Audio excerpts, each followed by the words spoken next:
สบายดีปลาลูกไหมสบายดีปลาลูกอะไรอีดาปลายังไงฮะอีดาปลายังผาดผู้ดีมากขี้ดีกี่แล้วพี่น้องหักเนาะเป็นเสามาหักขี้เถื่อหักบยุทธพี่นาเป็นเตื่อยอยู่ว่าถ้าเรากินยังเราพี่น้องแบบเปิดตื่นออกมาจะบอลโดดแล้วเพื่อนกันมายอมลุกกันนะบัดเมย์เอาออกจากบอลโดดมายืนข้างนอกโดยเดียวกันฮะพี่น้องหาเด้อเนาะเพราะว่าหาเถื่ออะไรหาเถื่อพวกเถื่อผมจะไม่ได้พากันมาคลินิกพี่น้องมันกับปวดเลยปวดอยากว่าปวดอยากซักยาป่ะฮะใช้ซักบอลไหนจะซักยาบอลไหนเอาไว้บอกปลาลูกอีลาซักยาตัวบอลไหนฮะไม่ใช่ยูเคนบอลอยากซักยายูเคนจะไม่ได้จะบุญยานเจ็บป่ะบุญยานเจ็บเก่งเนาะกระด้างเตรียมตัวสิเมื่อนะพี่น้องทราบก็ได้มาอยากเข้าทาพี่น้องแค่เพิ่นอันนี้อยากเพิ่นเมื่อยไปได้กว่านี้นะเดินทางมาหาหมอพี่น้องเดินทางเบิ่งอาการทราบหรือเปล่ายังแม่บอกว่าโอ้ยอยากซักยามาจากวันเสาร์ที่ปวดอยากซักยาโอ้ปวดเยอะปกติเด็กน้อยก็อยากเค็มนะจะเราไปเจอไปซักยาอยู่เมื่อเราเคยซักแต่เด็ก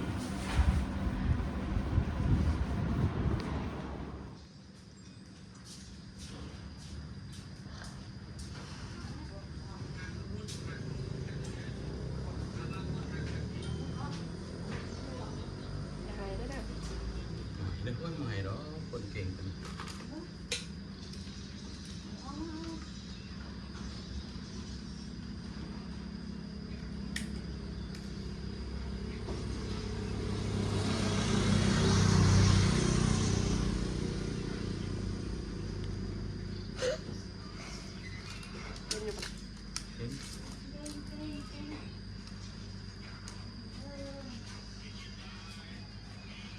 ตีนเด้อ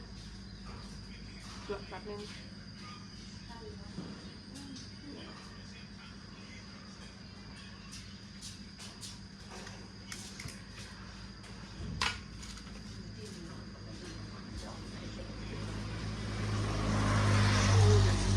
คือว่าไงนะดิงยังไม่มีมัน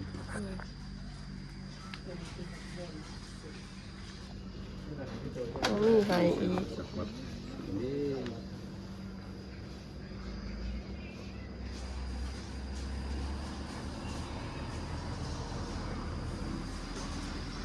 ใส่หนาไปแล้ว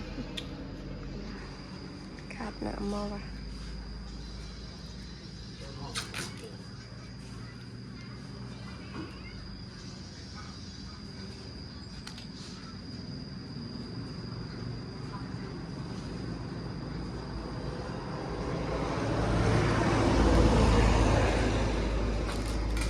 เป็นไรเจ็บบ่ล่ะฮะบ่เจ็บทุกเก่งเว้ยเก่งของซอยนี่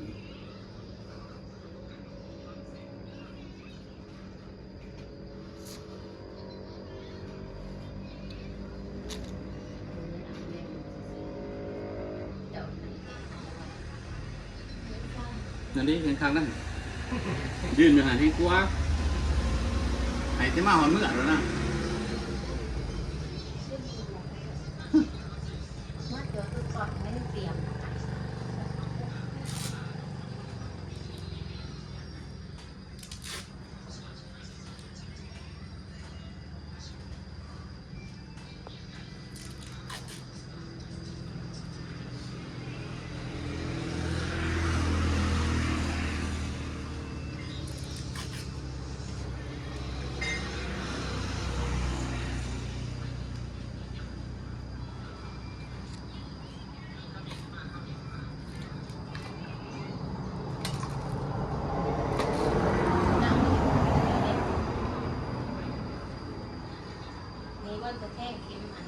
นี่หัววะนะ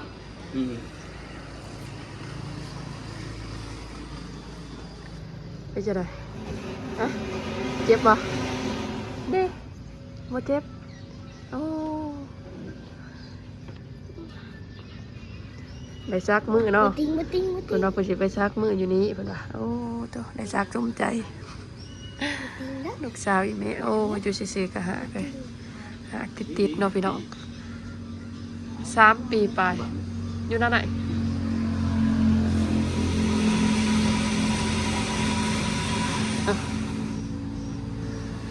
นอนหนิงนึงนะ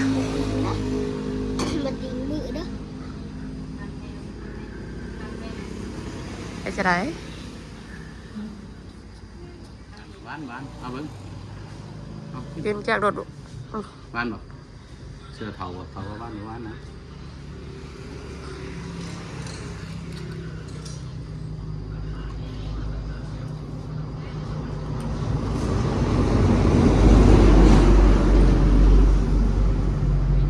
ตัวนี้บ้านเนมโมเน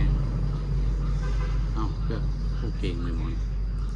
มันมีขัดคืนเดียวอย่าง คิดถึงตีกับเพื่อนให้บ้าง ว่าย่างได้ดีหน่อยด้วยมาอย่างกี้นี่นะ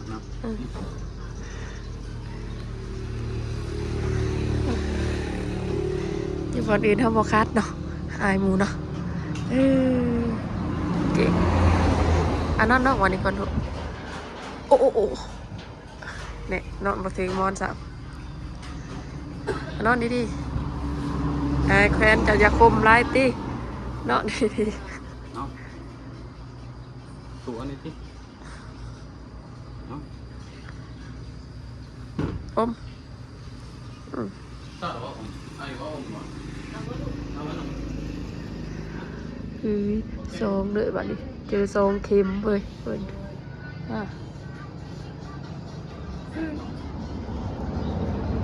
โอ้เขาให้อมบ่หยับจับมืดตอนนี้กับพดนำเกลือแล้วพี่น้องใช้โชคแค้นให้ปิ้วว้าวนอนตั้งแต่มาหากระตีนบางแปะมาพดน้ำนี่พี่น้องเป็นชั่วโมงปลายต้องใจเมื่อยนะตอนนี้ยังทาไอดอนมาเอาพี่น้องเพราะว่าใส่น้ำเกลือแล้วก็ให้ไอดอนเพิ่นเมื่อนะเพิ่นเมื่อนะเอาไปหน้าเพิ่นประมาณเขามีเอียงในทางใส่น้ำเกลือซื้อพี่น้องชั่วโมงปลาย2 ชั่วโมงตอนนี้11 โมงปลายนะถ้ามาแต่9 โมงปลายนี่แหละประมาณอันนี้พี่น้องนอนแบบยังเมื่อยอยู่แล้วเนาะแบบบ่ค่อยมีแรงปานใดขึ้นมาโดนบางอย่างนี่ก็หากไปเทื่อนึงพี่น้องรับไปเลยยังอยากนอนนี่นะตื่นน้ำมออันนั้นซื่อๆหรอกหมอถอดเข็มจะไปก็นอนเลยคนกวดเพิ่นกันเดือดจ้างเนาะพี่น้องเพจเป็นว่าเดือดจ้างในไทยพูดต่อวินหัวเนี่ยรับเนี่ย เดี๋ยวพอต้มไก่กินแล้วพอชียาปลาวิตามินได้ทั้งยาทั้งบาทกัน300,000 กีบเนาะพี่น้องค่ะปินปัวค่ะปวดเดือดทันนี่เป็นคลินิกที่เขาเปิดใหม่ก็โอเคอยู่ได้เนาะโอแพงนะซ้ำเรียนแล้วมาพี่มาบอกปลาลูกมั้ยใส่ให้ปลาลูกเบิ่งอีกแน่ในมือหันโอ้ยตัดภาพมาตอนค่ำพี่น้องหลังจากที่มาแต่ห้องหมอกับบริเฮ็ดอีหยังกับมานอนเบิ่งอาการกันเพิ่นก็ยังแบบว่าหากบ่หยุดพี่น้องหากบ่หยุดบ่แล้วก็แถมไข้ขึ้นอีกเนาะแม่น้ำพิงก็ได้พาไปใส่น้ำอีกพี่น้องก็พาไปคลินิกตัวใหม่แต่ว่าดื้อเอาโทรศัพท์ไปพี่น้องถ้ากะมาอันนี้ถ้ากะมาหอดเพื่อนใส่น้ำคือเก่าหอนขี้ก็ยังหอนบ่จักสิเฮ็ดพี่น้องเนาะไปใส่น้ำมาแล้วก็แบบว่าบ่ไข้นี่นะหน้าเขาคือเป็นไข้ๆเนาะเป็นก็บ่ดีขึ้นพี่น้องมาก็นอนเพิ่นน่ะนอนซึมอยู่แล้วก็ ข้าวเดียวกระดูกมาหาข้าวเดียวกระดูกมาหาพี่น้องบ่ได้ได้ปะก็ได้เอากันไปคลินิกอีกวันหนึ่งเป็นคลินิกตัวใหม่พี่น้องกันเพราะว่าเพิ่นก็กินยาบ่อยากได้นะแค่ ว่าอยากไล่นะเอ้ย แต่ว่าหมอปอดมึงสาวนี่ อยากไล่เค้งเอ้ยอันนี้ กลืนเอาพี่น้องหมอปอดมึงสาวนี่แม่มาคุมกินยาอยู่เฮือนบ่ได้พอดี โอ้ยคุณน่ะญาติหมอบ่ ยานหมอให้กินจักบวงก็กิน นั่น นี่คือการได้นี่จอเดือดใส่น้ำคือเก่าพี่น้องกวดเดือดกันบ่ให้ซื้อคือเก่ากระบอกกับไปกวดกระบอกตามอาการคือเก่าเลยพี่น้องว่าเพิ่นหักเนาะแต่ว่าคลินิกตัวไปดอกซับอินมันใส่น้ำใส่ยาไม่ได้เอานะแต่มันก็บ่ดีขึ้นมันก็ยังคือเก่าหักร้ายกว่าเก่าพี่น้องหักเลยหักจนเมื่อยหักจนแบบว่าลูกบ่ไหลมาเบิ่งดอกซองนี่เพิ่นว่าคันยังว่าอาการคือเก่าก็มีแต่ว่าตอนเช้าบ่ต้องกินหยังยาก็บ่ต้องกินมีแต่ว่าไปใส่ยาน้ำเพิ่นอยู่พอดี ว่าจะสั่นบ่ บ่ต้อง เค้ ใส่ ง ยา ก็มีแต่ว่าพาไปแต่เช้า พ่อกำลังสั่นตอนมันสิมุนก่อนน่ะ แต่ยังนอนบ่ลูกแต่นอนบ่บ่ยังนอนเป็นจะได้ไข้ได้ล่ะบ่ อยู่ที่ว่าหล่นน้ำหมอระยะนะ ไปเลยมวนเนี่ยนี่ก็ไข้แน่เฮ้ยมาแต่กวดบางอย่างนี่ว่านอนเลยนอนอยู่ห้องเลยยังบ่ทันได้กินหยังพร้อมละสำหรับด้านหน่อยพี่น้องลงคลิปไปเนาะกะเพิ่นก็ไข้แน่เดียวผู้นี่นะซื่นนะเนาะเศร้านะสาดเปลือกเลยไก่มาอยู่ละอีดาไข้แน่ละบอนี่ฮะซื่นนะเนาะอุ้ย เอายาให้กินเทื่อเดียวละหยานเด้อ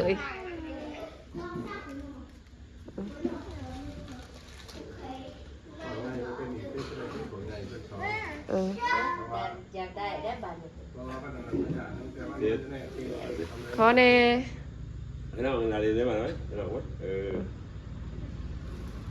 Bầu được. Sao đúng thôi, sao mình đi bầu. ผู้นี้ดีผู้นี้โตผู้นี้ก็หักพี่น้องอาการเดียวกันเด้อไอ้หักทั้งหักทั้งถ่าย Vân bò kiểu con ทั้ง mượn หัก thì ทั้ง chi ขี่ thế ผู้ nào. นี้หันมิตรหักจะบ่อันนี้ได้ค่ะแบบท้องเสียนะพี่น้องแต่ว่าเพิ่นบ่ทันได้กินอีหยังเนาะตื่นเช้ามาเพิ่นก็เป็นโดดนะผู้นี้นะถ้าแม่ว่าคันเฮากินของกินอีหยังได้ยังพอจะว่าอาหารเป็นผิดเนาะอันนี้ตื่นขึ้นมาก็เป็นโดดแต่ว่าตามไปกวดไปยังแพทย์เพิ่นบาดเลือดจางเนาะมันก็เฮ็ดให้วินหัวปวดหักอาเจียนบ่อยไปสินะเฮ้ย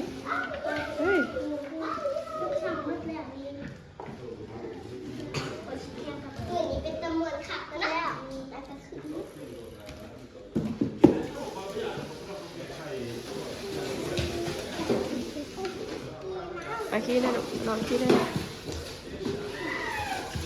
แล้วแม่ข้ามเมืองขี้ได้เหือออกแล้วดิอุ่นหน่อยหนึ่งอุ่นแล้วตอนไปโอ้ขี้หอนคือไผ่เลยพี่น้อยน้องดิ่ง